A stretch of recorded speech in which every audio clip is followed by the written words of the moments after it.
this is what I'm looking for. And it seems this church is the only place where you can find that. And like, you sure can't find it in my church. Like, as much as I love my heritage, as much as I love my people, like, I have to admit, I can't find what I'm looking for here. Yeah. And like that's a very hard thing to come to terms with, and I didn't want to. Mm-hmm. I didn't want to leave my church. I didn't want to become Orthodox. Like, to me, that sounds almost silly today, but it was true. Like, this isn't what I wanted to do.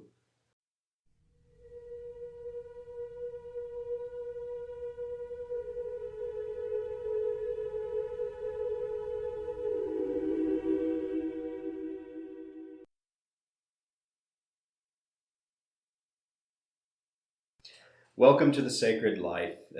We're glad to have you back with us today.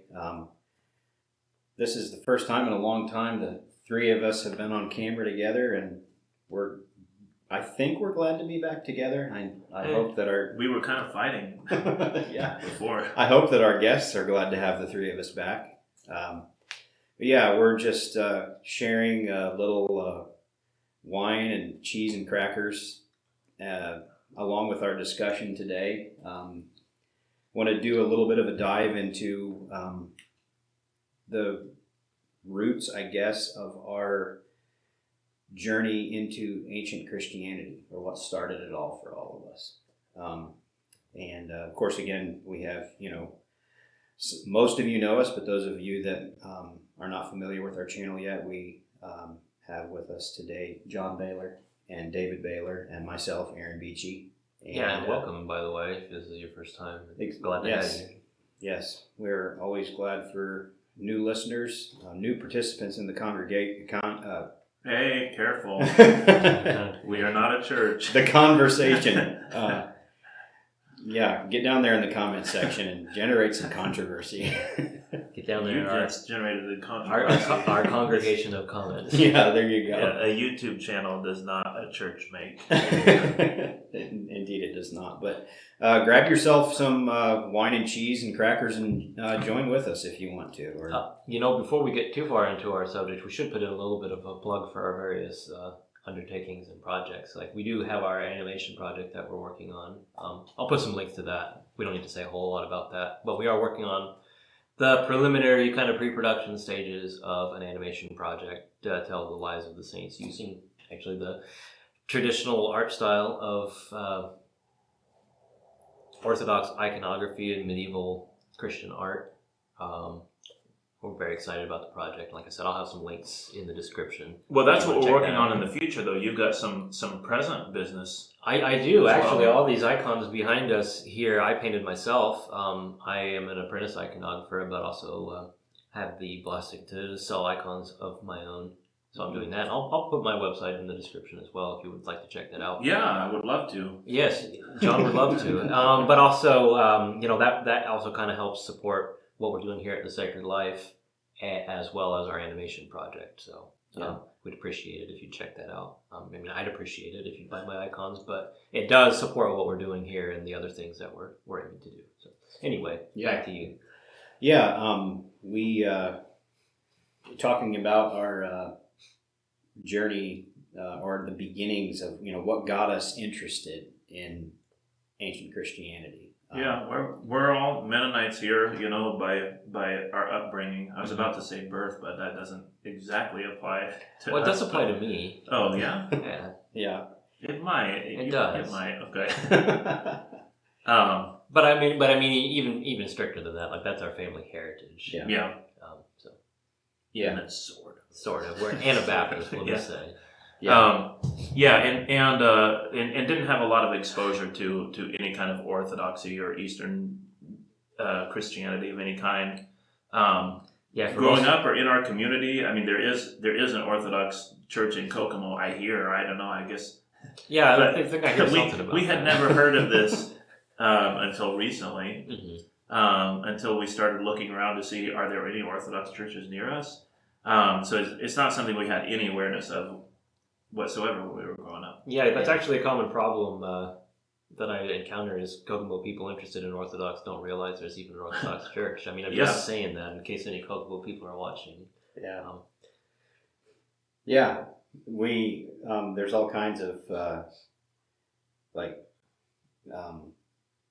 there's all kinds of things we could say when we begin a conversation like this. But I remember back to I'm going to share an experience that I had with David, and then I'm going to kind of turn it over to him to continue that thought process. But the one particular moment that sticks out to me when we kind of rekindled a friendship that had kind of fallen by the wayside for some years. When we both got out of high school, we worked together, and I mean, kind of like each other, kind of didn't like each other. But we both found ourselves in our, I don't know, late 20s, early 30s. I don't remember exactly how old we were when we started just chatting more regularly. But we just the one moment that sticks in my mind is we go for dinner sometimes, and afterwards, I remember one time we just went out in the city of Kokomo and just started walking bike trails, and that was the one moment that I remember that we just both started sharing with each other about our experience in life, what we were experiencing with our churches, some of the things that were happening in our own lives that we didn't have answers for, we didn't understand, we did not know what the answer was to these things. And the idea that we were both seeing things in our upbringing, especially our church upbringing, that there were a lot of things missing by all appearances, and just different things like that. But I guess you could say, for me, the most profound memory is that it all started with a walk. And there's more that I'm going to share, but I'm going to let Dave go on from here with that. Let's say me and John are proponents of walking in order to talk. We used to do that. We just record an audio only before the Sacred Life channel. Mm-hmm. And walk in the woods, and we just haven't figured out how to make that work. Yeah. By the way, if you want that to happen again, just say so in the comments. You really work on these guys to do that again. Yeah. Yeah. Well, especially if you want to fund the equipment that would be necessary to do so. Yeah. Then we've got icons for sale that you can help with that. We have a Patreon too. I guess we'll put that in the link. Oh, good. That's up and running. It's been running for a long time. We always forget to talk about it. Okay. That's why we probably don't have any patrons. Yeah. No, I just think we haven't really pushed it yet, so it exists. We've got a big waiting list, though. Lots of people want to be part of it. Yeah, right. You got to get in, or we're gonna run out of room. Anyway, now I totally forgot the topic. The long walk. We were on a walk. Oh, we were on a long walk. Yeah. I honestly don't exactly remember that specific conversation either, because to me it's like there's so many of those conversations that we had that all kind of, I don't know, blend together over time, and you see us moving. I think one thing I think we both appreciated about each other was our willingness to honestly look at ourselves and our position in the world around us. And I don't know, I think that's the thing that brought our friendship back together was our desire to sincerely seek the truth, even if it meant letting go of everything. And to me, our relationship, especially over the past 5 years, is really characterized by this really challenging and stretching process of taking that deep look at ourselves and the things that we really held dearly, and at times having to let things go, and I don't know, that very difficult process of sorting through things. I mean, and kind of having to do it on our own. I don't think like I would say we didn't really have much support from anybody else. In that specifically, I mean, you had the support. I think you had the support of your family to a large degree. But yeah, I mean, it was just a very difficult and challenging time for us that I think coincided with a lot of difficult and challenging things in our community, but also in the Anabaptist world more broadly. Yeah. You know, like these kind of wild, charismatic evangelical movements that keep popping up and like really getting a grip over the conservative Anabaptist community. And you know, like you and I both even kind of tried at least to participate in those things, but just didn't find what we were looking for. I mean, I don't think the people in those things actually found what they're looking for either. But I don't know, in the spirit of trying to be gracious, acknowledging that people, and I tried at the time, you know, acknowledging that people are coming to grips with actual struggles, actual issues, actual problems, and it's very hard to sort through all that. Yeah. You know, for myself, I a lot of this has to go back. You know, like John ties into this because a lot of what tied it into our relationship is actually conversations me and my brother over here have been having for years. Like, I don't know, probably since we're teenagers. Like, especially like, I don't know, when I was a teenager and you were in college, especially, and like, Yeah, right. like I think especially of our like, I guess I consider that he's a mutual friend of ours who, during the time when John was at college, they went to the same college, Taylor University. One of our good friends, Kyle King, Barrel Age Faith, also apparently went to Taylor University at the same time. They never knew each other. Same time. No, I've seen him around campus a little bit. Yeah. But yeah, I didn't really know. Yeah, just so you guys know, he's a lot shorter than he seems. And we're a lot taller than we are. But he's not the mutual friend we're talking about. Another mutual friend that was at Taylor, in the same dorm as John.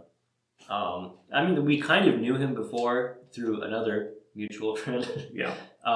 Yeah, he's really, from this area, yeah. but I got to be friends with him at college. Yeah, and I felt like we both got to be friends with him. And during that time, he also converted to Roman Catholicism. And I just remember, like, that was a really formative time for me because it was really the first time where I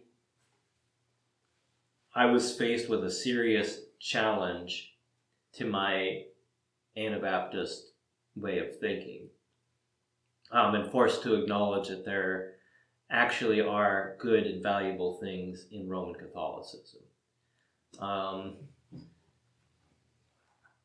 But I don't know, it's difficult for me to sort out because I feel like at that time I was already at least vaguely aware of Orthodoxy but didn't understand what it was.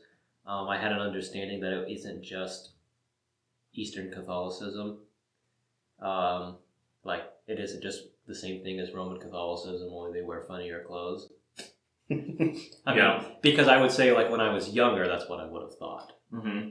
By that time, I didn't think that. I mean, this is all very, very difficult to point together, and we don't want to get too technical about it, because, like, the technical details aren't what matter. Yeah.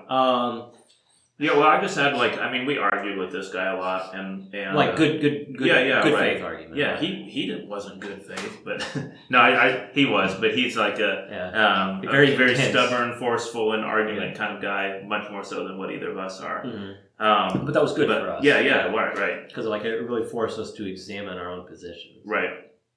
Yeah. And it has been kind of interesting, especially going through the last couple of years. And finding myself making, like in the videos that we're doing, making a lot of the same arguments that he was presenting to us a long time ago. The thing that sticks out to me the most about that, though, is he tried to challenge us on the position of sola scriptura and was really shocked by my unwillingness to defend sola scriptura, and Mhm. like, because I remember I made a statement to him. It's like, well, no, sola scriptura. I wouldn't have said it in this sophisticated of a way, this well formulated, I should say, of a way when I was, I don't know, 16 or 17 or however old I was at the time. But I was like, no, sola scriptura is really a philosophical impossibility because there's no way to read the Bible without a framework. Mm-hmm. And like he was just like taken aback. He's like, I was just totally unprepared for this being your response. That's my memory of the conversation anyway. Yeah.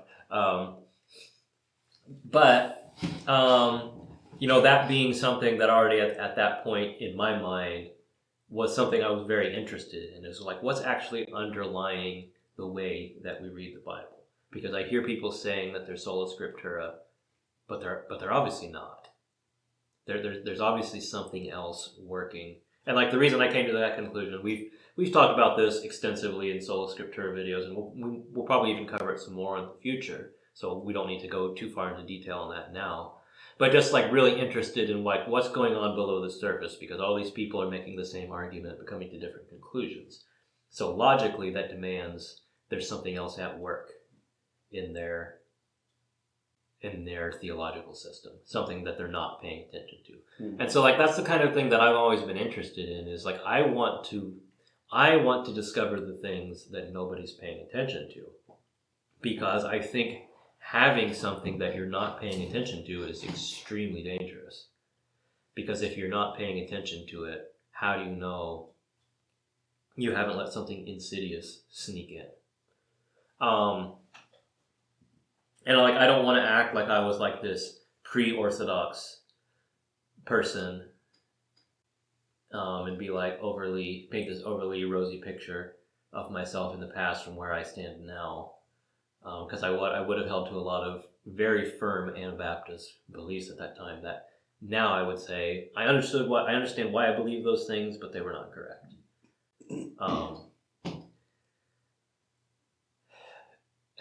And yeah, I guess where I'm going with this ultimately is though, like a lot of this interaction between me and Aaron is actually rooted in a lot of interaction between me and John, and I think this would be a good opportunity for John to say a little bit on his part. I mean, aside from what you already have. Yeah.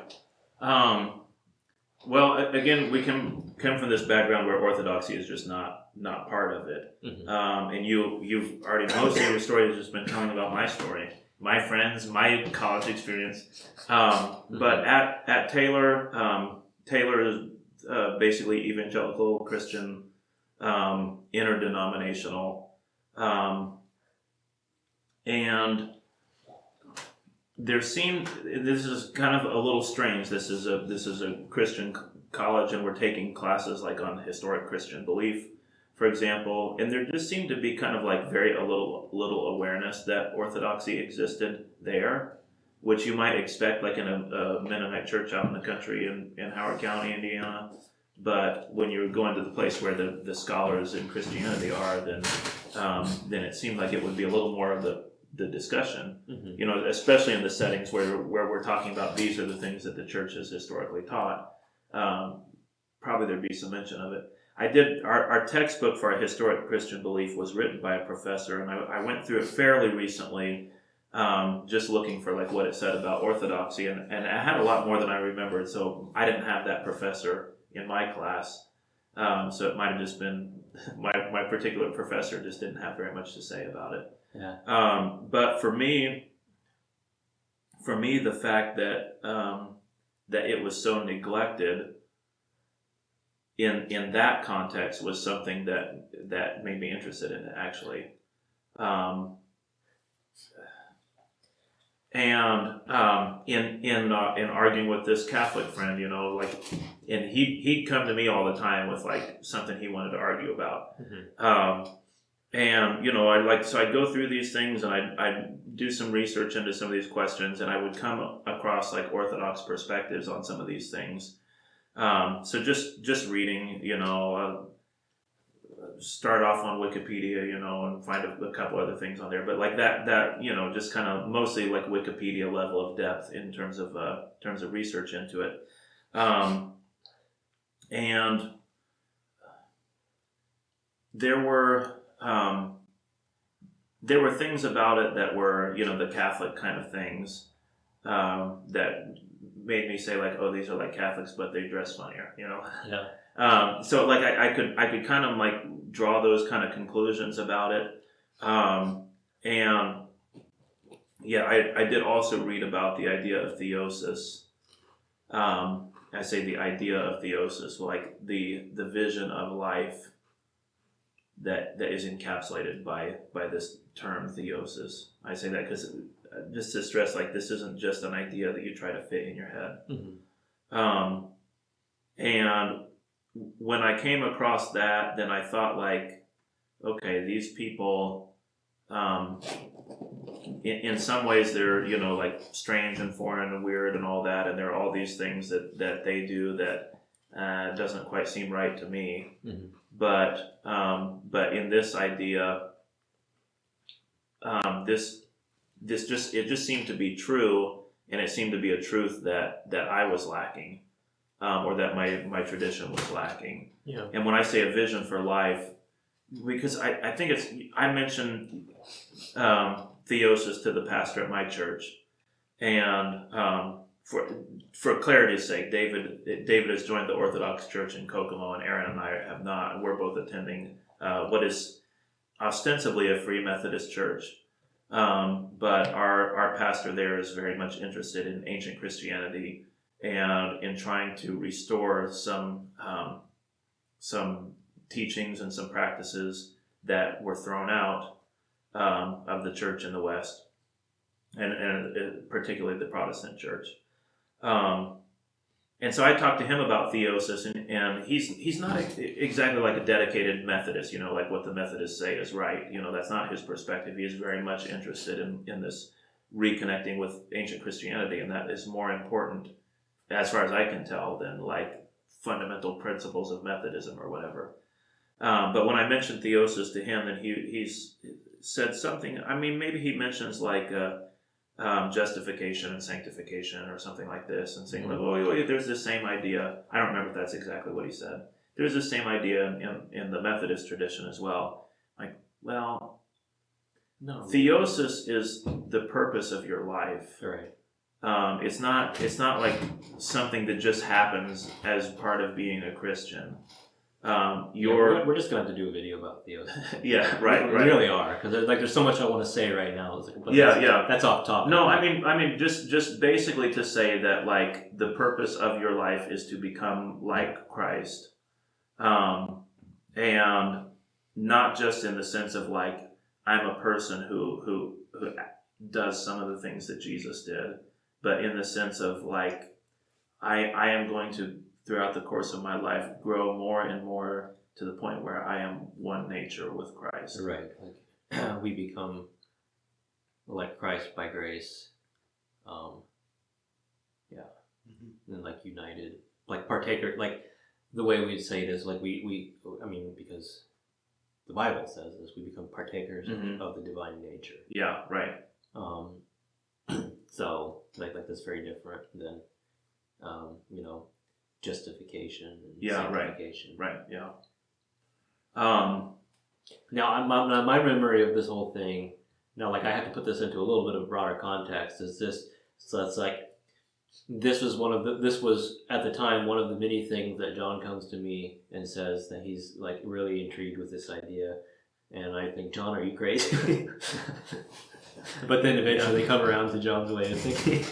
Because like another example would be like I remember at the same time, like it's probably around the same time that you were like really getting interested in Carl Jung. Yeah.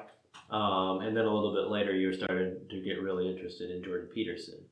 And the first time, several years later. Yeah, right. Because I was interested in Carl Jung in college. Yeah, right. And then Jordan Peterson became famous with the caffeine. 10 years or 15 years later almost. Yeah, right. And I remember, John, you first telling me about Jordan Peterson. You were talking about this guy. And I'm just thinking like, this just sounds crazy. Yeah. But then finally you were just like, okay, I'm just gonna make you watch some videos. Yeah. I was like, okay, I get it now. Yeah. No, that's what I do. I just like. And then the same thing I happened. find the crazy idea. And Yeah, then then the I same see thing what it happened. has to offer. The same thing happened with Jonathan Peugeot. You start telling me like, this Jonathan Peugeot guy is pretty interesting, and at first I'm like, okay, that sounds kind of iffy. But then you explain, it's this symbolic kind of thing that we talk about all the time. It's like, okay, that sounds interesting. I'll listen to that. And then you start telling me, like, I've been listening to this Lord of Spirits show, and I'm not so sure, I'm not quite sure about these guys, but it's an interesting show at least. Yeah. And that's the one where you've really, well, that's not the one because obviously Orthodoxy too, but like Right. where your interest really surpassed mine. Yeah, right. But I mean, they're just like, so there's this they're just kind of this pattern in which everything I am now is kind of John's fault. and I kind of, all the good things you are anyway. I kind of feel as if my life has been John's experiment. Yeah. That he is doing all of the things through me that he can't quite do. So Yeah, maybe it's not quite accurate. that may become a theme in this conversation as we progress. Mm-hmm. Because we're talking about like when did we become interested in ancient Christianity and our journey to ancient Christianity, and there are a lot of ways where like I'm the guy that planted that seed in you, Mm-hmm. and you're the guy that went there, and I'm the guy that But like I want to remains interested in like the restoration of everybody else, the rest of the church, like feeling like I still have to be a part of that. Mm-hmm. Yeah, and I want to add to that too is like I probably wouldn't have gone there if it wasn't for the like me and Aaron having conversations and the friendship that we had, Mm-hmm. and then like also especially like if you jump forward to within the past 2 years or so, like if it wasn't for like the absolute crisis that me and Aaron faced, like forcing you to make a stand, where it's like I was in a position where what I really, really desire, and I still desire this in a lot of ways, is for our people to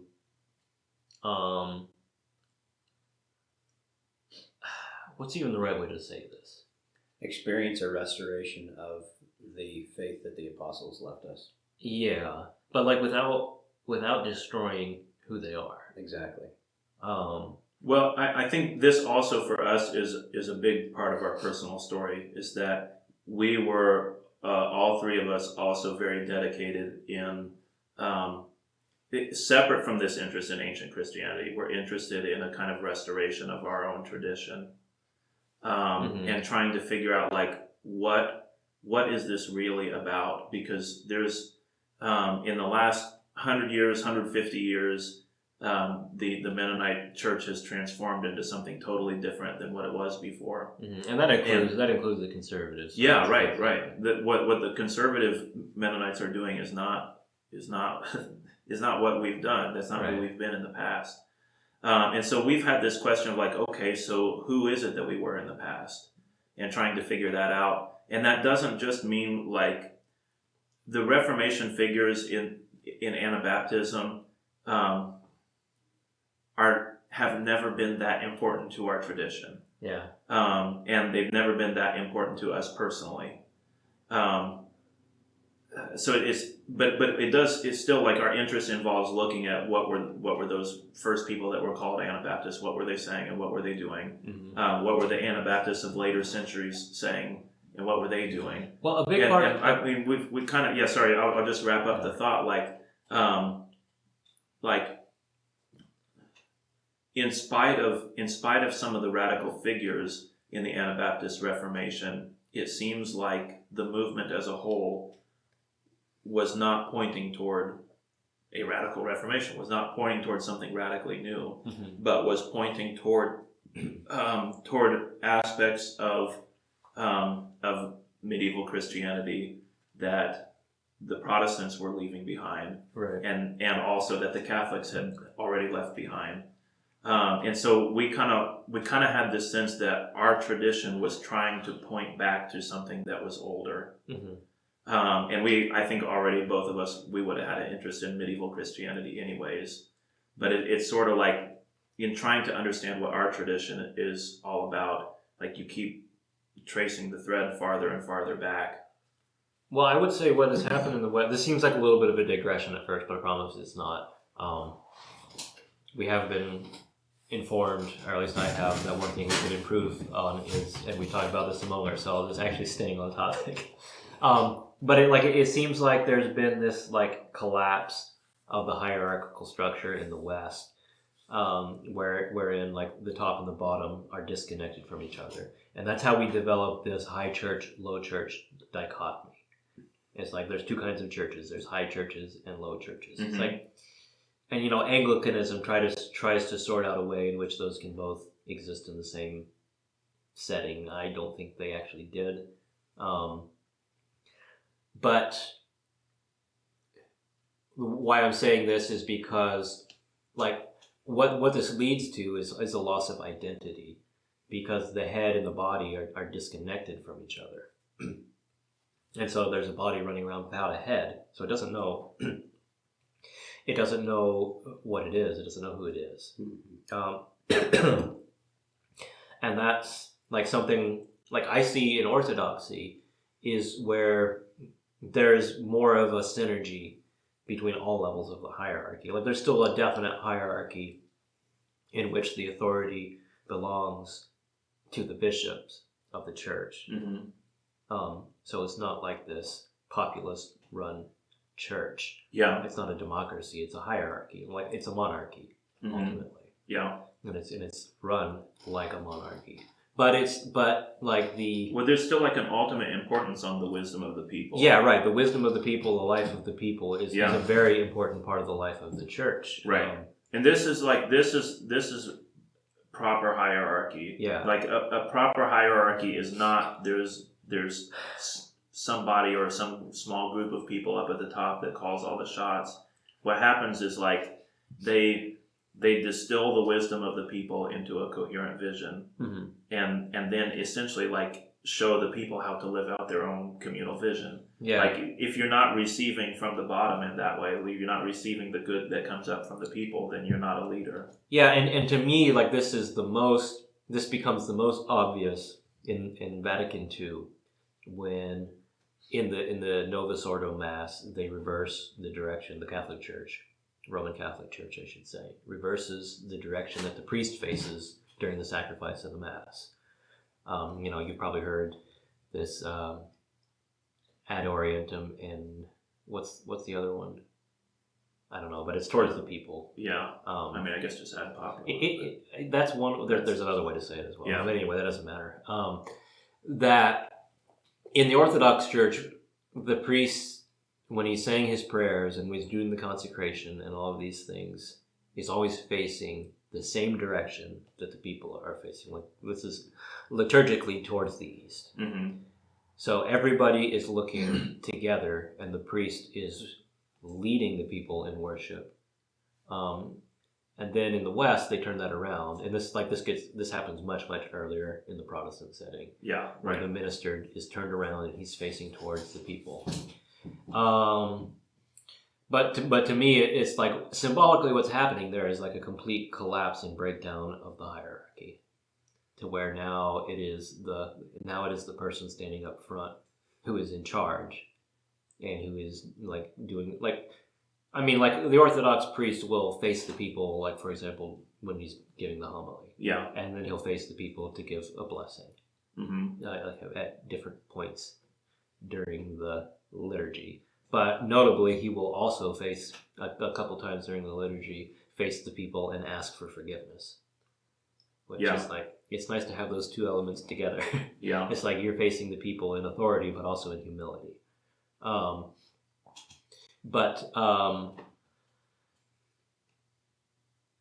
Yeah, like to me, like this represents this breakdown in the hierarchy that is like this, that is very emblematic. I'm not saying it is causal. I'm saying it's emblematic of the breakdown of identity that has happened in Western Christianity. Mm-hmm. And my whole point for bringing all of this, because again, it's not a complete digression, is that is really the situation we found ourselves in. Like for me and Aaron especially, I think for you it was very different because you kind of exited the Mennonite scene a long time before either of us did.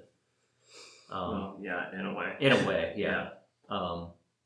As far as like actually being an active member of a Mennonite or Anabaptist congregation. Yeah, I mean, I returned to our home church.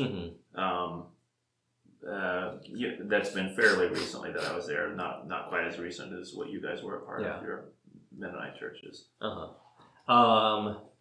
But it's just like there's this constant, like there's just this ongoing, and to my observation, accelerating identity crisis. And like I say, like we were like, it was trying to for us sort through that identity crisis that led us to where we are. Yeah, and that's all what I'm saying. I'm just trying to give the audience like some perspective of what that actually means. Like, what does it mean, and why is there an identity crisis going on? It's because there has been like this complete collapse of the whole system of church, and there's really nothing holding the Anabaptist world together other than tradition. But even that doesn't work because we can't, like, there are now two completely opposing ways of defining the Anabaptist tradition. Yeah. And I think that's what you're starting to get at. With that radical Reformation stuff. Yeah, the radical Reformation model. And that's also a big part of the difference of why is the Mennonite church different in the last 100 years than it was before that, is because, well, this was less than 100 years. This was like in the 50s when Mennonites really started grabbing onto this radical Reformation as part of their identity. Yeah. But prior to that, that's the way Protestant historians told our story, but that's not the way that we told our story until very recent times. Yeah, in fact, like we were pretty adamantly against that. Yeah, right. And it's like it's something. The radical Reformation is an important part of our history. We should always acknowledge that. And I think we're careful that we always do. Yeah, like we're not acknowledging it did exist. And those people are relevant to the communities that endured as Anabaptists. Yeah, like they're important in the shaping of some of our beliefs and practices. Yeah. Right. So like that's not something that we're just like completely ignoring. Yeah. But it's been elevated. But it's the wrong story, and when we adopted it as our story, that was the end. Yeah. Right.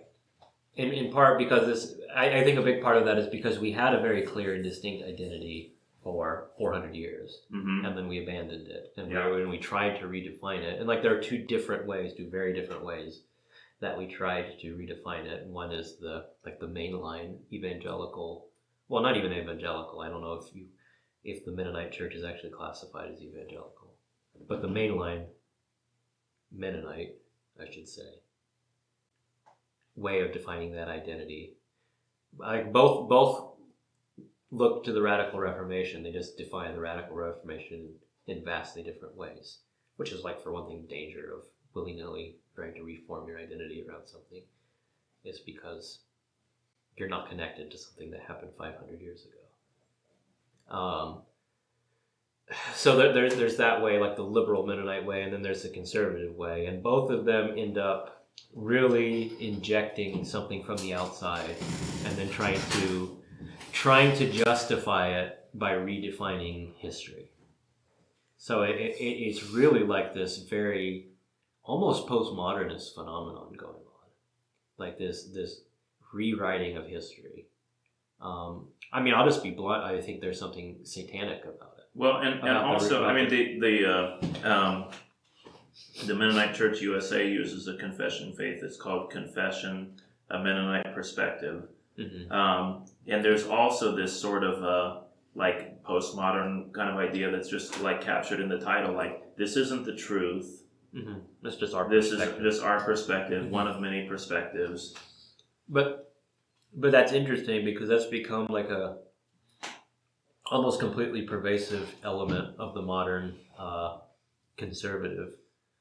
It's like the sort of neoconservative, evangelical-esque conservative Mennonite world is just that very idea. Like, this isn't the truth. This is just our perspective, and nobody has the whole truth.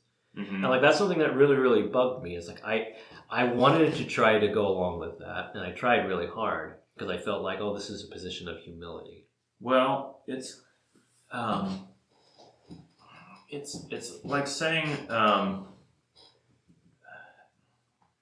a person is whole and has integrity. I'm sorry, we should be talking more personally than We should, yeah. but if you say like all these churches, if you combine them, they have the whole truth.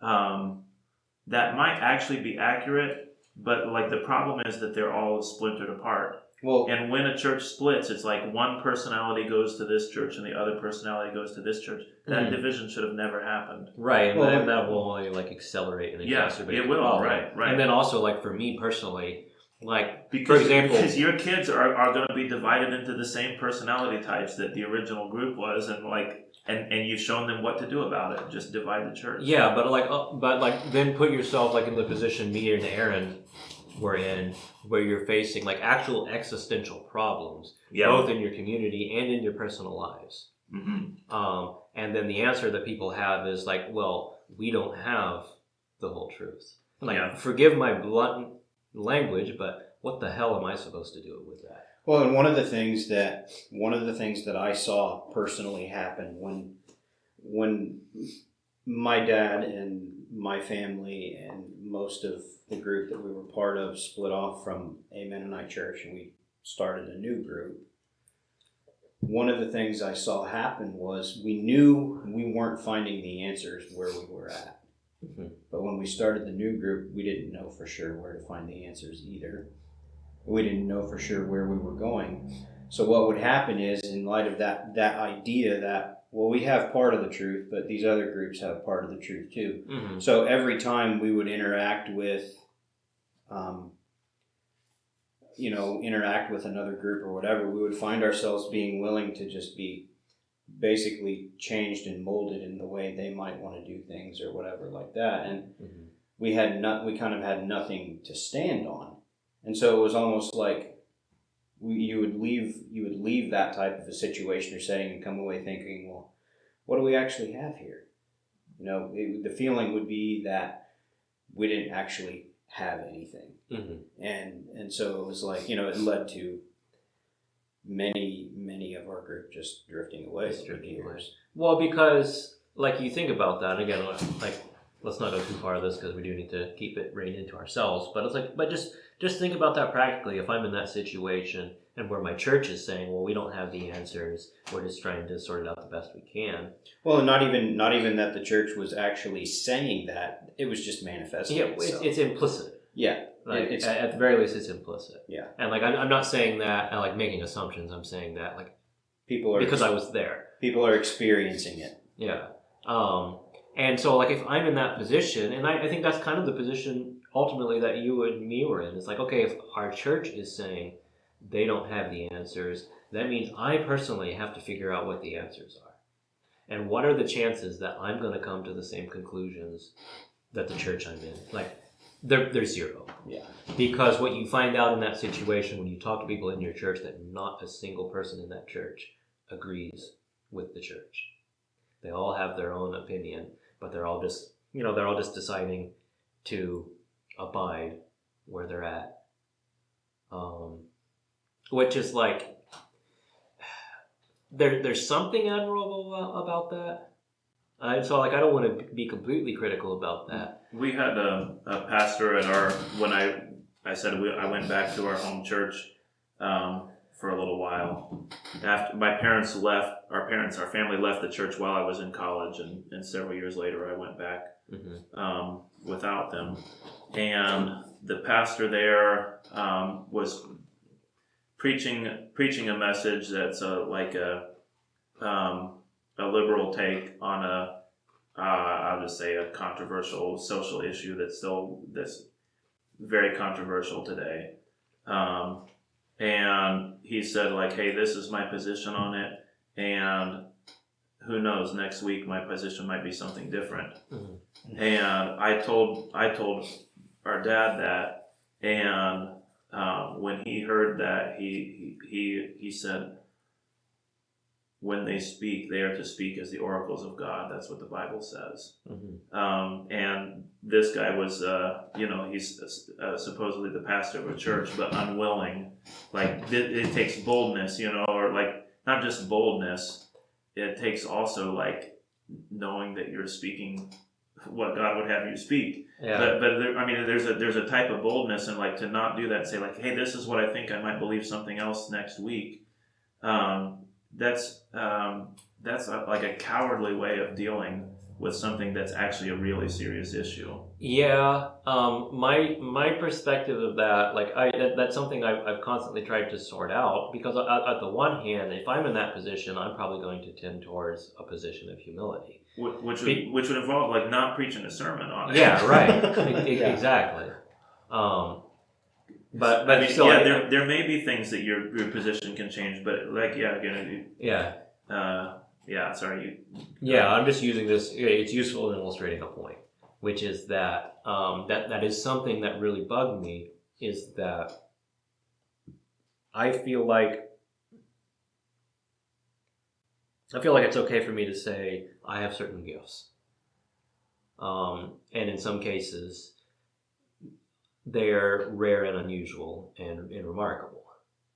But sorting out, like, well, what do I actually use those gifts for? How do I actually put them to use for the church?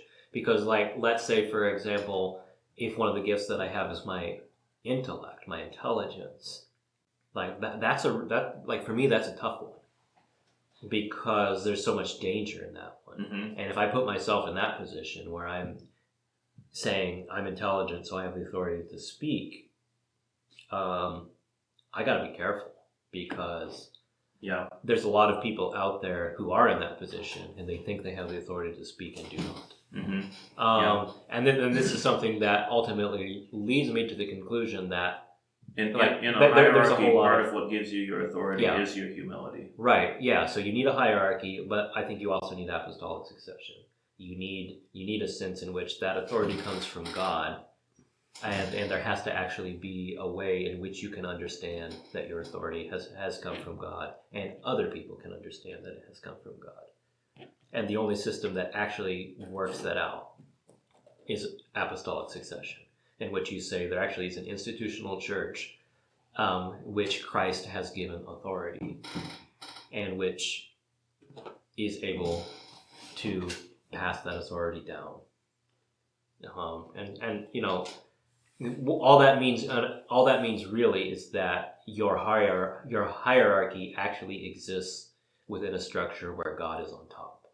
Because I just have come to the conclusion that if you don't have apostolic succession, then God actually is not on the top of your hierarchy. You have an interrupted hierarchy. Like you have a system in which you're saying at one point the hierarchy is broken and interrupted. And it's like, for me, that doesn't follow.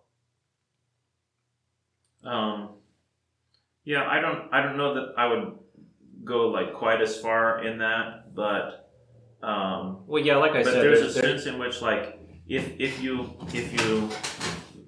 try to throw out this idea of apostolic succession, it seems like you introduce the danger of, well, I can just start my own church. Mm-hmm. I can just break off. Mm-hmm. And again, like, if you're in a hierarchy, there's humility, right? Because you are subject to whatever your authority is telling you to. And that humility, as I said, that's part of what gives you your authority, is that I am submissive to the person that's higher than me. Right. And again, if you throw that out, then like anybody who wants to, if he's charismatic enough, not in the sense we've used the word before, but if he's like the big personality, then sure, he can start a new church, and that church will last for one generation. Right. And it has made the world worse in the long term, and not better, because he's divided other churches in order to do that. And he can do that because he doesn't need to derive his authority from anywhere. Mm-hmm. Okay, you have something to get personal again, though, because this is supposed to be our journey here, and I can pick something up if you don't have anything, or Aaron as well. I have something, but it's escaped me at the moment. So you have something. Okay. Well, I talked a little about. Aaron also hasn't said much for a while too. So. I did turn to Aaron already just now, but he just stuffed crackers in his mouth. Enjoying. No, we talked a little bit about a Roman Catholic friend. I never had interest in becoming Catholic. or like I see myself as being like not a part of the Orthodox Church, but like a lover of it and hopefully a friend of it. In terms of like I hope that I'm someone who's helping the Orthodox Church, but I would never like have seen myself or wanted to see myself as having that relationship with the Catholic Church. But when I was in grad school, for about a year I attended a Catholic church in Muncie. I've been just one time to a traditional Latin Mass church. You were talking about the direction that the priests face in the different services, and I worked in the Dominican Republic for 5 months or so, and there was a Catholic monastery that I went there several times, and so like and that was a very rich experience for me. I mean, like all those I mentioned, like I had positive experiences of all those things, but especially like being at the monastery in the Dominican Republic was very wonderful. And for me, I mean, I should mention that as part of my journey, like toward ancient faith, because I won't get into like reasons why the Catholic Church still isn't calling my name. You know, I mean, I just like I'm totally uninterested in ever becoming a part of it or thinking of becoming a part of it or something. And yet those experiences are still they're still significant, and they're still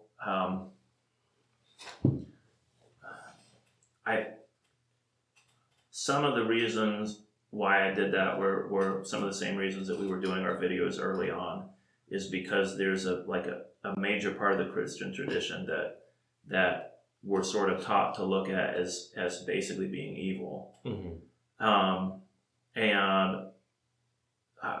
largely because of like having this friend that converted to Catholicism. That makes a very big difference.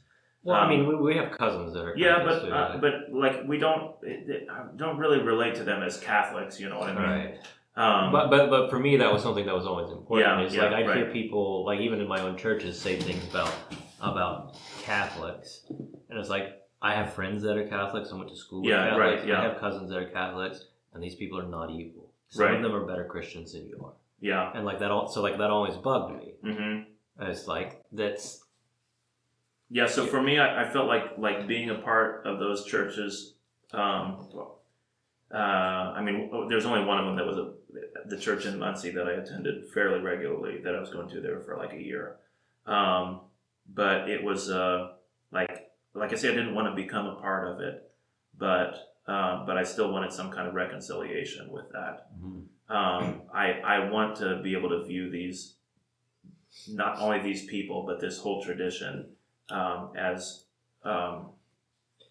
like a people that are honoring Christ and that are living for God and serving Him and worshiping Him.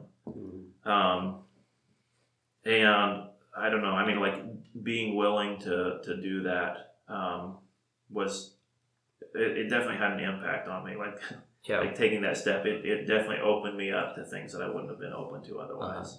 I want to give Aaron the opportunity, if he has something to say, and then I have something I'd like to say, like something, I guess, a little bit more on the heavy-hitting personal side.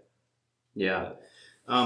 So one of the things that I remember from a more personal perspective, I guess, of, you know, growing up in the Mennonite church, my parents were always heavily involved, more so though in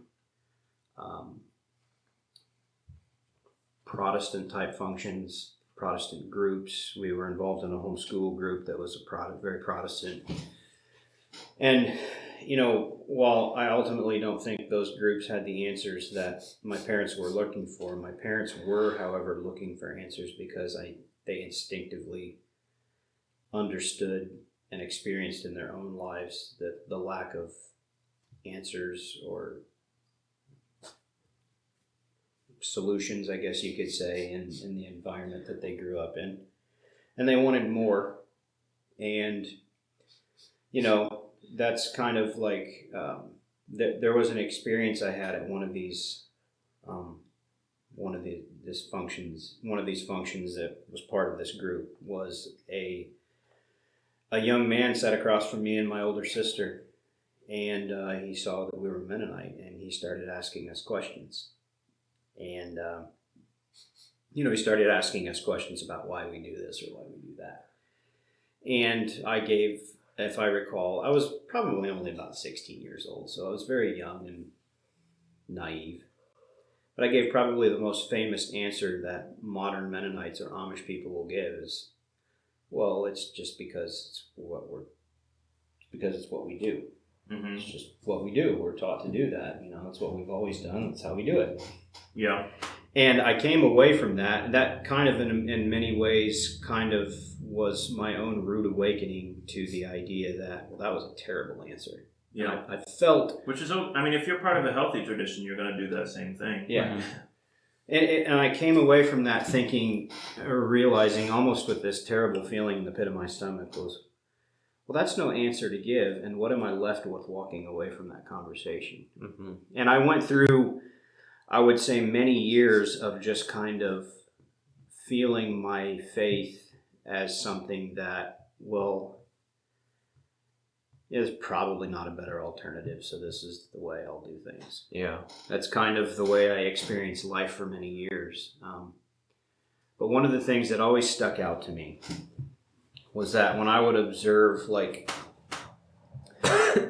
Catholic Church is probably one of the most visible churches in the world. Like, you'll oftentimes, when a pope dies or a new pope is elected, you'll see things on TV for the weeks leading up to it. And there's TV coverage all the time. It's constant news. Yeah. And one of the things that always stuck out to me was, obviously the Orthodox Church is probably much more heavily liturgical than the Catholic Church is, and their pageantry and their ritual and things. The Catholic Church is a little looser, but one of the things that always stuck out to me was just seeing the liturgical approach to worship, even on TV. And it always intrigued me, and I was like, I would almost in a guilty way think, well, there's something to that. There's something to doing things that way that draws a person in. And I was like, that draws me in so much more than just going to church and singing hymns and listening to somebody have devotions and then go to Sunday school and then get out of Sunday school and one of the ministers preaches a sermon and that's it. Then you go home. And there's always something that really tugged at me in seeing the liturgy, seeing a liturgy being experienced by people. And I was like, I always felt there was something to that. So that's kind of a background experience of where, something that always pulled at me was seeing that and realizing there was more to it than just, the scenario that I described. What you got? First, I'll just say a little bit to what you said before I go into my thing. That's very true too as well. Is like I'll admit now, I wouldn't have admitted it really even to myself for a long time, is that there's always this sense to which I would see kind of like the sort of things that Catholics do and Orthodox do as far as liturgical practices, these processions, and like this very, I guess you could say, like patterned way of life. Although there's a different sort of pattern in the East versus the West. But seeing all these things, but then like also connecting to that, like I've always been really fascinated with the Middle Ages, and just like connecting, there's this very strong sense into which my world is completely disconnected from what I encounter when I read about the Middle Ages. And I think for so many people in the West today, there's this sense in which we really want to be connected to that, but we know that we're not. Mm-hmm. But anyway, the thing I didn't want to admit is like I'd always had this, I don't know, this kind of latent desire within me to want to be able, like to want to be free to do things like that, if that even makes sense. Yeah. Because like the way of thinking that we would have had is that those things are unchristian and sinful. And if you do them, you're participating in something pagan, and that is idolatrous, that is unchristian, and it is sinful. And like your salvation might even be at risk.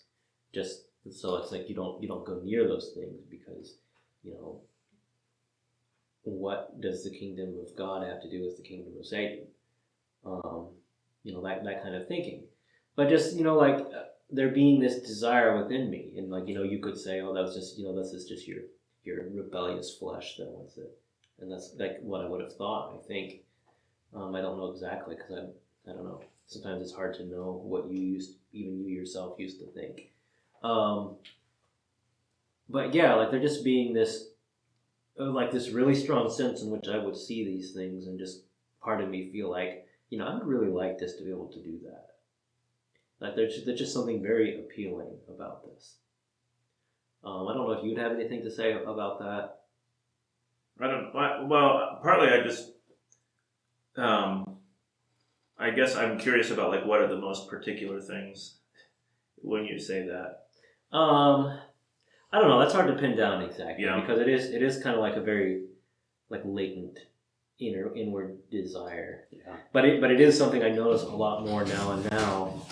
Is that the more I participate in these things, the more I realize I always wanted this.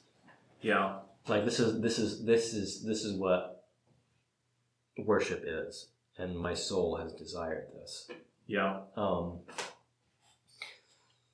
Yeah, I think too. But I would extend that to say, like, even like the kind of things that we're into as far as ancient literature, reading these Greek stories, Mm-hmm. and you've always been into Chinese stuff. Like I am too, but I would say that would be another example of something that you exported into my mind. Yeah. There's a kind of, I guess there's a lot of Chinese poetry that I like too. Yeah, John really likes Chinese poetry and Taoist literature. And stuff like that. The Tao Te Ching are just is just amazing. I mean, like I really do love that. Right, but I'm the one that actually. And I like the Analects of Confucius as well. But like, right. I mean, these big staples of Chinese thought I really like. But But of Sun Tzu, I don't care for. Of the two of us, I'm the only one that's ever actually been to China. Yeah. So I don't know. There seems to be this pattern. Yeah, maybe. Right. Yeah. I don't mind it, for the record. Yeah. I think one of the things we were talking about, like John, you asked the question, what specific things about the way the Catholics or the Orthodox would draw you?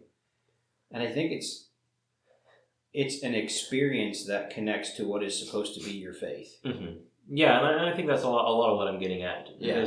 But like you don't realize that when you're outside. Yeah, you don't. But then, and like that really is something I would say to everybody is like everything, like the people outside is like everything that you think about this is wrong, and like you don't even have the tools in your mental toolbox to comprehend how you are wrong until. Like, at least until you go through a complete year of the liturgical cycle. And, like, you actually live it out. And then you'll realize, like, no, this is the way it is. This is the most real thing. And, like, that is very much my experience of the liturgy. Like, we were having this kind of protracted conversation about ritual. I mean, there was other things as well. But before we started recording today. And it's like, ultimately, the thing about the ritual of the liturgy is that it is the most real thing that exists in the whole world. And that's why you do it.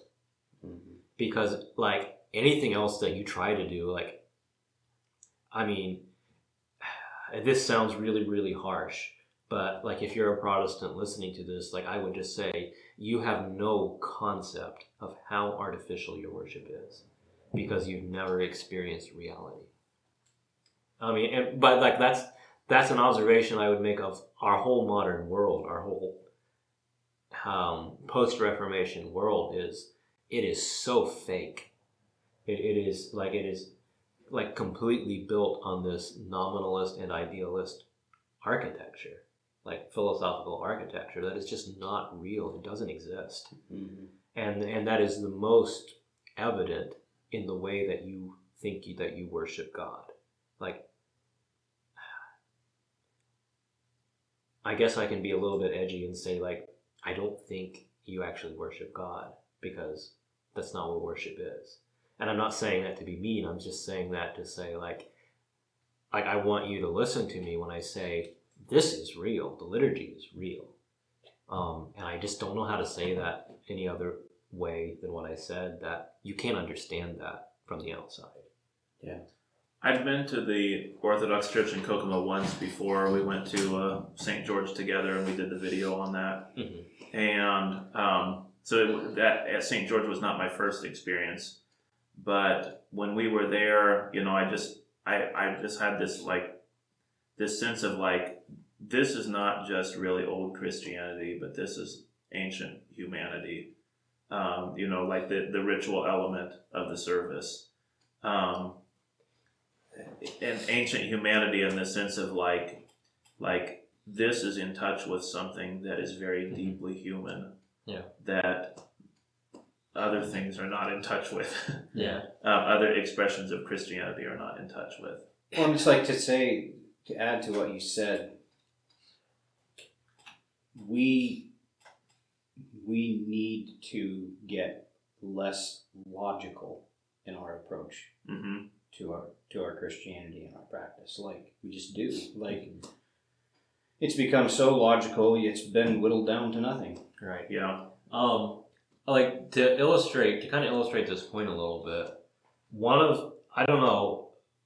One recent experience I had that was particularly insightful for me and impactful is, like, I mentioned at the beginning of this video, I do work as an apprentice iconographer.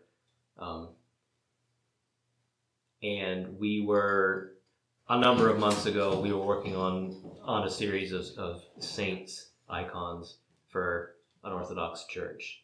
So we were painting these murals. We had the canvas pinned up in his studio, and for several weeks working on these. And these figures are emerging, and there gets to be this real sense by the end of it that these people are there in that room with you, and like they're like life-size figures, just for the record. Yeah.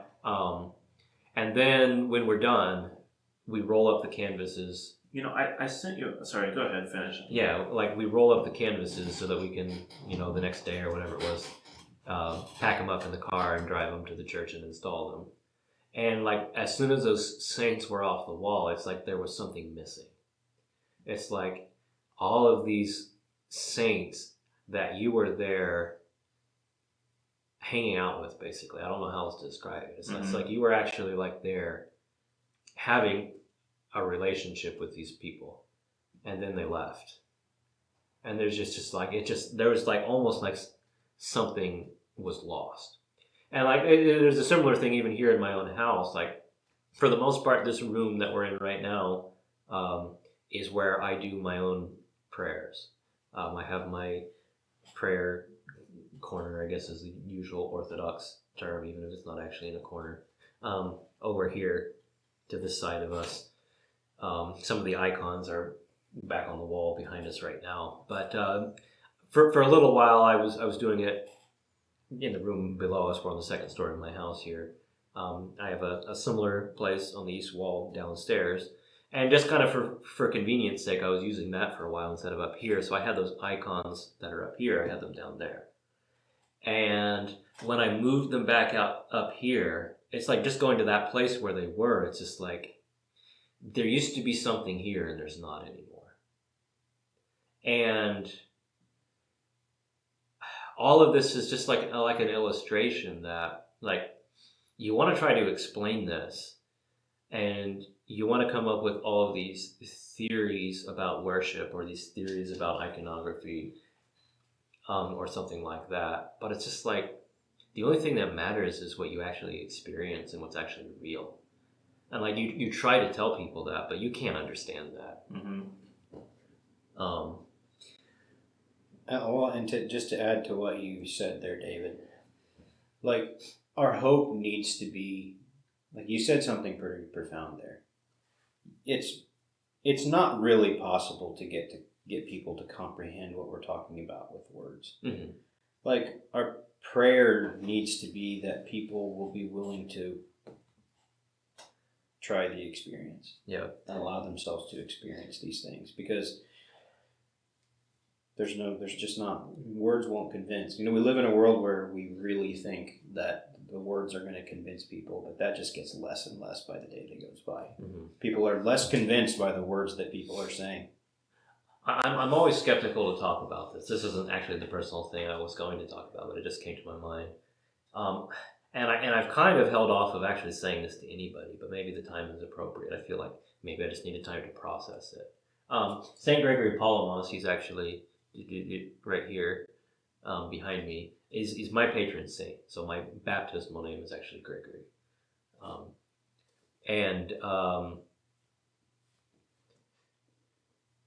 A big part of the reason for that is that it was reading the Triads, one of his most famous works, that really like snapped me out of certain ways of thinking.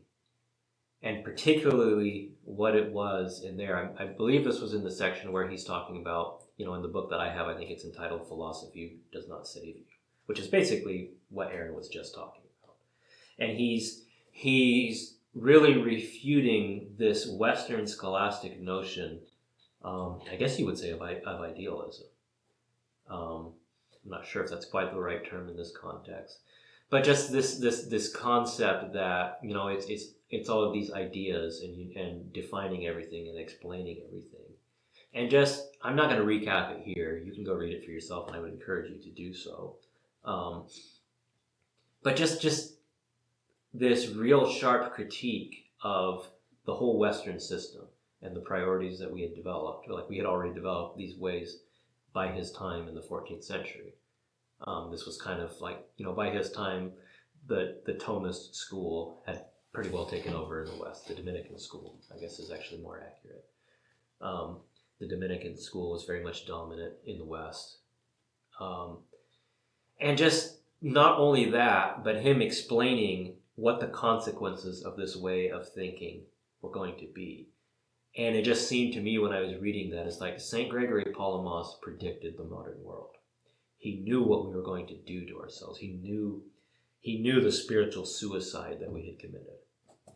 And he told us, he warned us, nearly 700 years ago, what the consequences for our sin were going to be. And just seeing how profound that was. And it's like, I need to listen to this guy. But then also just, I don't know, like there's this sense that I developed over time where I came to understand, the only way I can explain this is in Orthodox terms. I came to understand that St. Gregory Palamas had been praying for me long before I ever realized it, long before I ever knew he existed. Just because I began to perceive more and more that a lot of the things that we are talking about right now of our own experiences are the things that I encountered in St. Gregory when I started reading his writings. And then it was this last January, we had a week-long iconography workshop at St. Gregory Palamas Monastery. And there was this really profound sense there at the monastery, in the monastery that he is the patron of, and the church in the monastery, is his church. And there's just like this deeply profound sense that he was there. And like, I just, there's no way of describing that, but it's just like, that was the moment where it like really set in. It's like, oh crap, this is all real. And like, there's no going back. And so it's like things like this is what I'm getting at when I'm saying, like, you don't understand it. I don't understand it. Like, it's something beyond understanding, but this whole approach, and that's why we try not to have that approach on this channel. like that whole approach of let's try to have the right answers and the right definitions and right explanations for things, and let's bring people into the church, or let's bring people over to our sides by having the best arguments. Like, it's all folly. Yeah, it's also like a fundamental part of modern Christianity, Protestant Mhm. Christianity, that you have to have all the answers and you're going to bring people to your side by arguing. Like that's what the faith is. And so for me, we would say some of the appeal of Orthodoxy, or some of the appeal of ancient Christianity and the ancient approach to living. And I mean, even like going back to like the Chinese, the Tao Te Ching in particular, of like, it's, well, I'm interested in some Chinese things. But I'm interested in those places where you're allowed to embrace mystery and humility and simplicity, and where you can look at the practice of trying to get all the right ideas in your head and say that is not the right way. And so that in terms of like what draws me to ancient Christianity, some of it is like, oh, there's healing for the rational disease that we have in the West. The way that we're supposed to think. If I align myself with this, I don't have to give in to that disease anymore.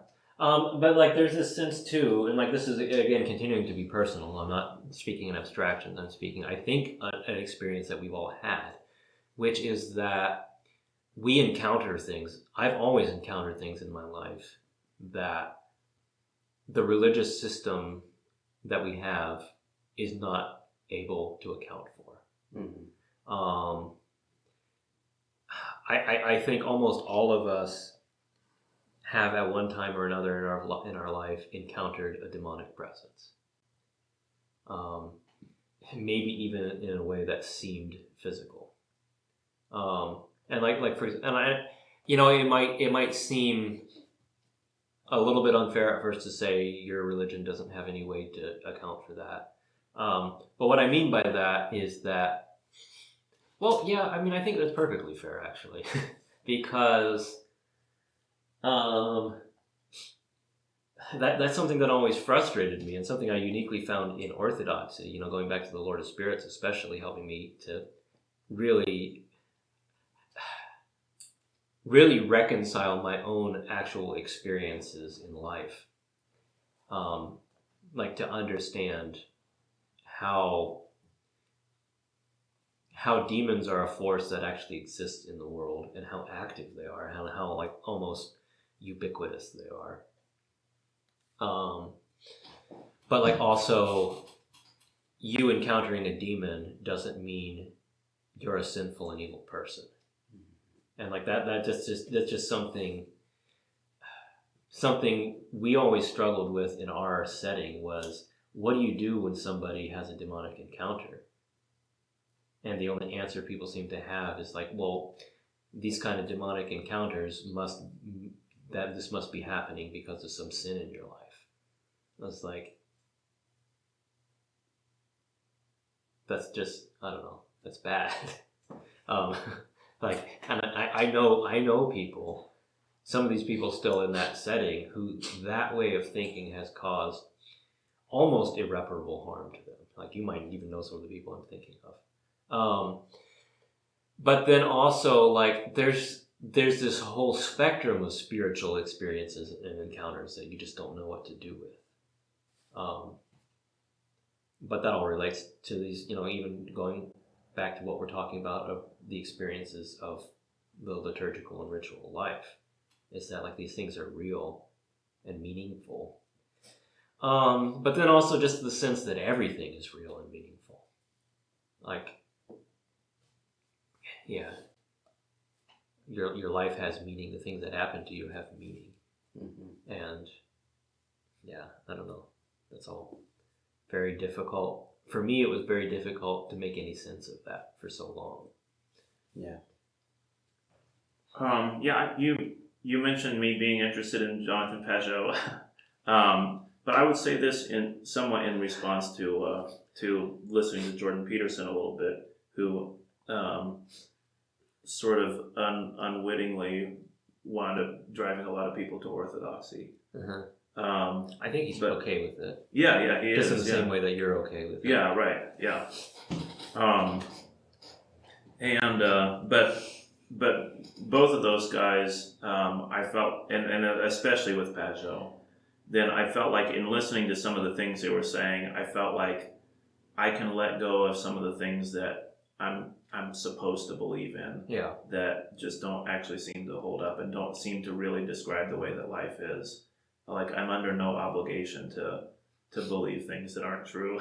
Yeah. And that's they're a like good the things. I mean, I'm kind of trying to compliment what you were saying there. You're talking about like there are things that I should be believing that I'm not supposed to believe, kind of. Yeah. And I'm saying the other side of that is true. There are things that I'm supposed to believe, yeah. I mean, like I just felt like my faith could transform into something that actually described reality. And like these are all things that like they're things that I would have been able to identify before and say like I don't particularly like that this is part of Christianity, or like Protestantism seems like really into this or something in a way that isn't good. But I don't know. I just kind of had like this sort of came to this place of acceptance of like, yeah, I'm done. I'm done with that like that particular. And I don't even know if I can say I wish I could point to like a particular doctrine or something, but it's really like a particular approach to doctrine itself, as much as anything else that like I can be done with this way of thinking, that this is what truth is, and this is how you come to it, and this is how you like encounter it or join in with it. Yeah. And then I think the one last thing I would like to say, because this is important, and I think I've mentioned this somewhat on this channel before, is for me, I developed this sense over the course of time where I think it is especially started happening when I started sincerely reading early Christian literature and like hagiographies and things like that, and reading about the lives of these saints. But no, it happened before that too, because I would look at somebody like Francis of Assisi, for example, and see and just like see these people from like the Middle Ages, you know. Yeah, I would say that'd be the most accurate characterization, that this is something that first emerged out of my love of medieval and ancient history, is encountering stories from those time period of Christians and just thinking like, I really want to be that kind of person. Like basically I want to be a saint. So like reading about the lives of saints and, you know, getting more and more into that over time, and then especially when we start reading things like the lives of the Desert Fathers, or the saints of the Desert Fathers, and various other lives of saints, and just reading these, to one degree or another, very heroic stories, you know, whether they're heroic in the terms of like St. George, you know, his heroic martyrdom. And there's all kinds of stories like that. And especially encountering these martyr stories and just really being troubled by the question of the religion that I have, if I was bound in chains and dragged before the emperor, and told to bow down before him, or he was going to kill me. But not only was he going to kill me, he was going to brutally torture me to death.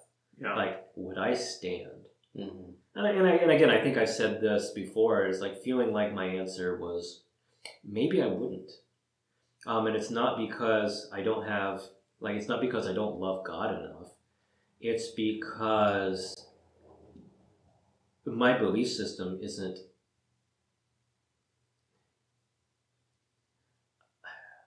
how would I say it? Like it's not real enough.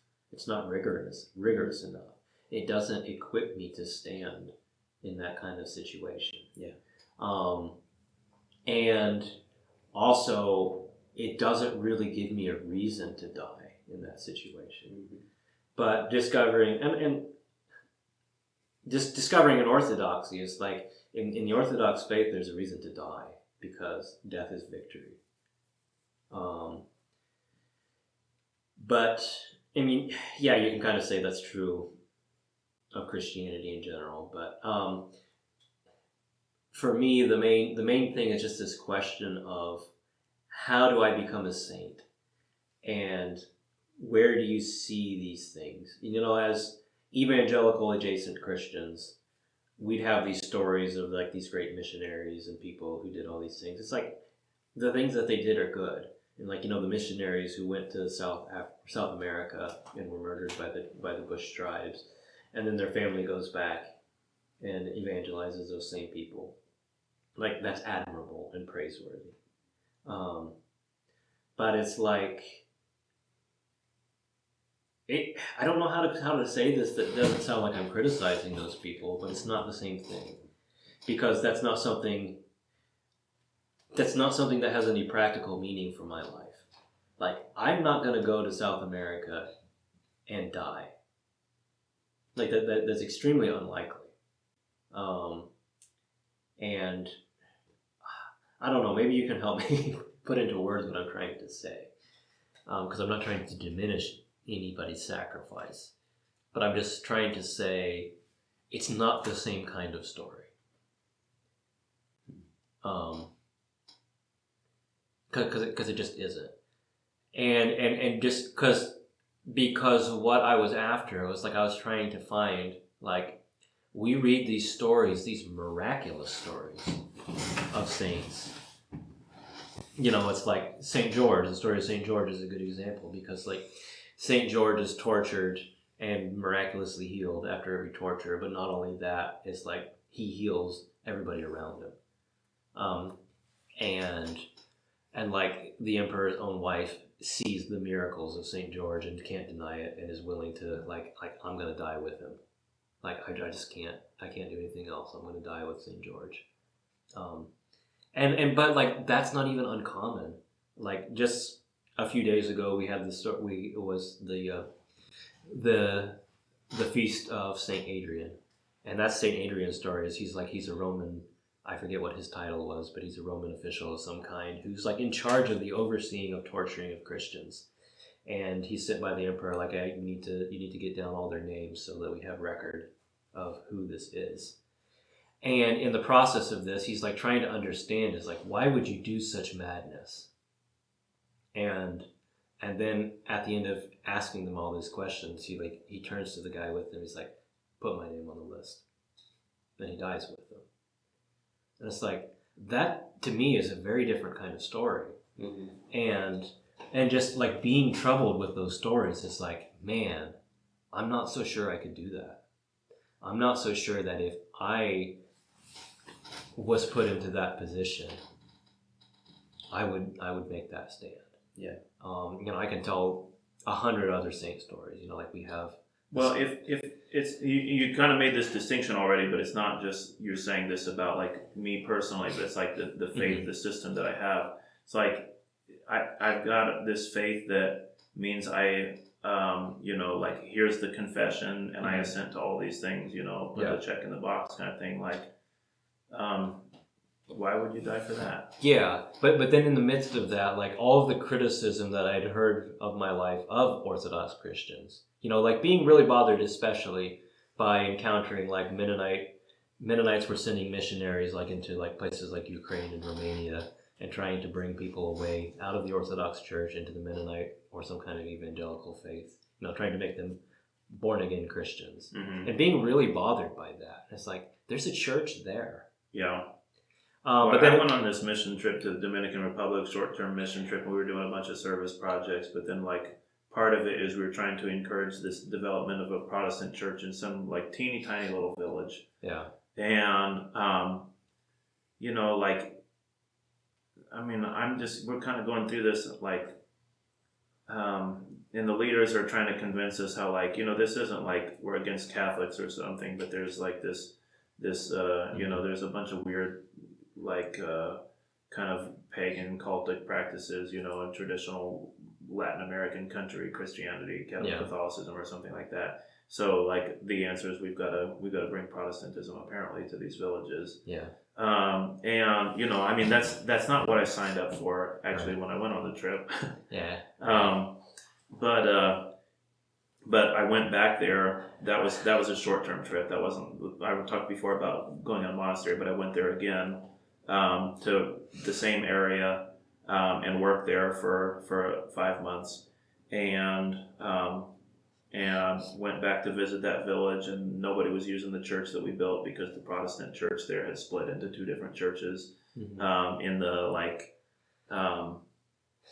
like 3 years or so, or this wasn't a huge span of time that I'd been away, Yeah, so now you had divided this tiny community against right. itself. Like, really small village, and now we've got a Catholic church and 2 Protestant groups, and like, what are we doing? Like, this is not making the world a better place. Right. Yeah.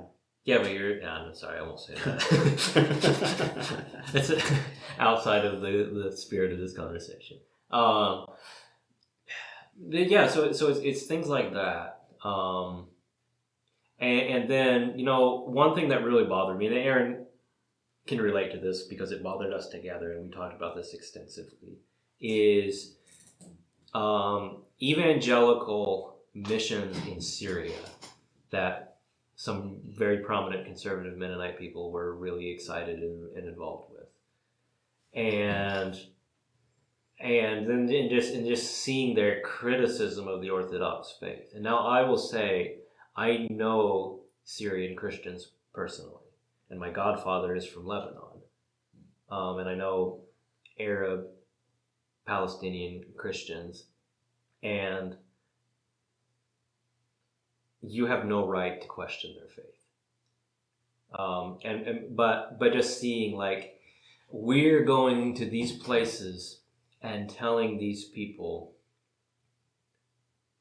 that they don't have the gospel and they don't have a relationship with Jesus Christ, and there's a good chance that somebody in their family has been murdered and martyred for their faith. Mm-hmm. Like, there's a very high chance somebody that they know personally has died for the Christian faith, and nobody in your bloodline for who knows how long has given up a thing for the faith. You might have faced some minor persecution in terms of some, like, very low level discrimination. Like, with the exception of our Anabaptist ancestors 500 years ago. But, even that's 500 years ago. And we're talking about people who have lost parents, have lost children, cousins, aunts, uncles, grandparents, have been killed. And then, like, also, like, learning about the stories of the Russian martyrs. I mean, when we're talking about the Russian martyrs, we're not talking about a handful of pious Christians who took a stand. We're talking about 10 million pious Christians who defied the communists to the death. Yeah. Like, a staggering, like, more Russian martyrs in the span of 10 years than all other Christian martyrs in all of history combined. Like, that's the scale of what happened. And just being so incredibly troubled by the fact that we're saying these people are not Christians. Yeah, right. Like, these people have done more for the faith, given more for Christ than I could imagine.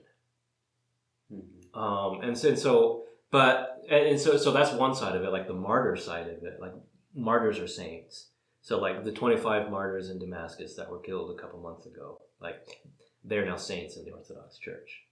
They've been officially commemorated in the liturgy because they're martyrs. Mm-hmm. Like, it's not because they lived spectacularly pious lives. Some of them probably did. I'm not questioning that. But it's because they died for the faith. They were murdered because they were Christians. And so, like, that's one element. But then also the other side of it, like, people who live these miraculously holy lives. There's this icon I'm just started yesterday that's behind John over here. You probably can't see it, and there's nothing really you could see on the camera right now anyway. Saint Paisios, who was a 20th century Greek monk. And just like encountering stories like his of like there's people alive right now. He's not alive in the flesh right now. But there are people like him. People like him, like Seraphim Rose, and these other figures, and just reading these people and encountering these stories, and just realizing like this is what I'm looking for. And it seems this church is the only place where you can find that. And like you sure can't find it in my church. Like as much as I love my heritage, as much as I love my people, like I have to admit, I can't find what I'm looking for here.